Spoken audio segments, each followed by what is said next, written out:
Esse é o Arquivo Vivo. Nós voltamos hoje a falar de histórias que acontecem, de crimes que acontecem, Percival. E vamos falar hoje de uma história muito incrível que é semelhante a um filme chamado Doce Vingança, onde uma moça é atacada por um xerife da cidade, por outros 3 homens. Ela é espancada, ela é estuprada, ela é violentada, quando é abandonada achando que ela tinha morrido. E no fim o que acontece? Essa moça se salva, se cura, volta e se vinga.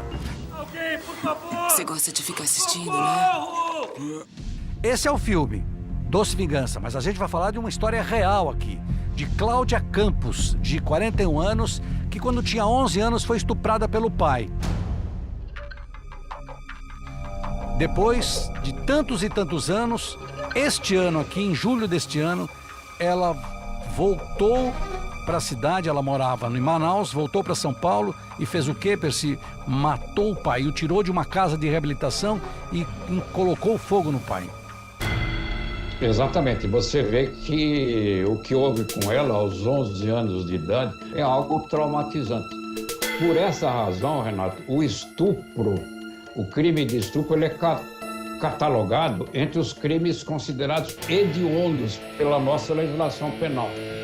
E o que é hediondo? É repugnante, repulsível, lamentável.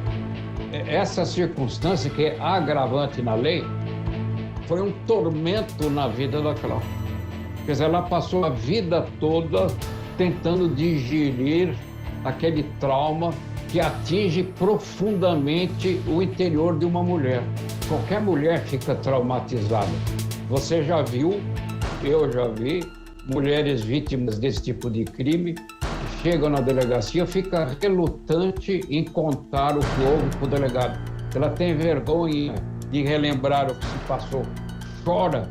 Então o depoimento dela se torna um exercício psicológico, exatamente por todos esses motivos. Daí o filme ter sido uma inspiração, Renato. A clínica fica no Embu Guaçu, e ela tinha voltado algumas vezes aqui, e quando ela voltou em julho, no dia 8 de julho, de julho deste ano, ela mandou uma mensagem via WhatsApp para o irmão dizendo o seguinte: você viu o filme Doce Vingança? E escreveu: o apocalipse está chegando. O irmão não entendeu nada.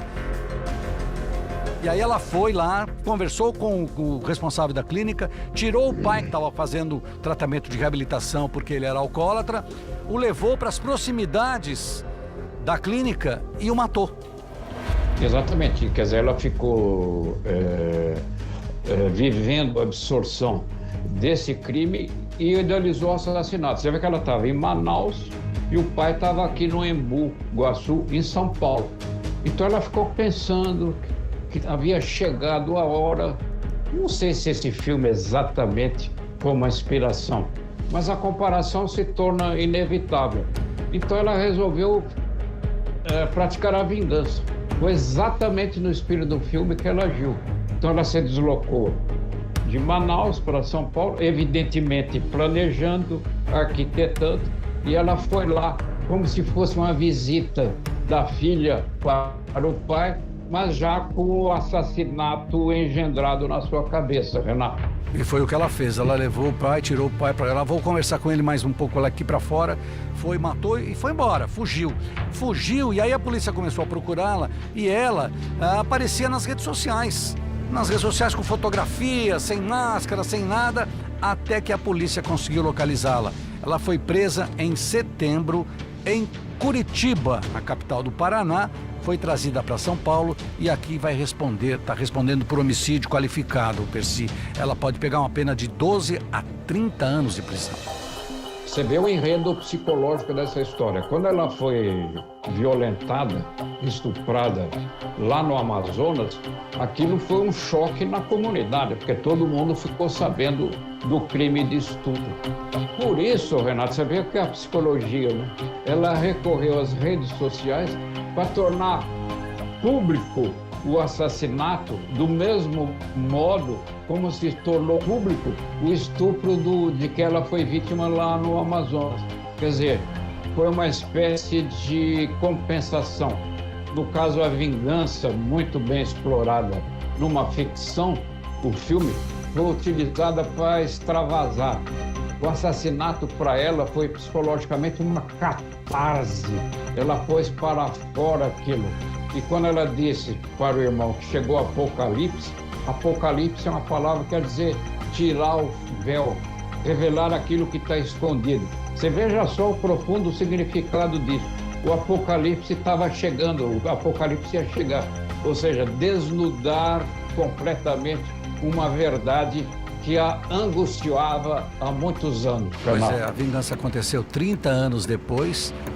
E você acha, para encerrar aqui, você acha que ela pode se beneficiar no julgamento dessa situação dela ter sido estuprada aos 11 anos? Eu acho que num julgamento tem circunstâncias que são agravantes e há circunstâncias que são consideradas atenuantes. O que eu estou resumindo aqui é um pensamento, é um dogma jurídico. No caso dela, por evidência, há circunstâncias atenuantes. Até porque quando ela foi vítima do estupro, ela, 11 anos de idade, ela era uma criança. Quer dizer, o abuso acontece com ela antes de chegar à pré-adolescência. Mas foi um tormento, um trauma para a vida dela. É uma circunstância atenuante, sem dúvida nenhuma.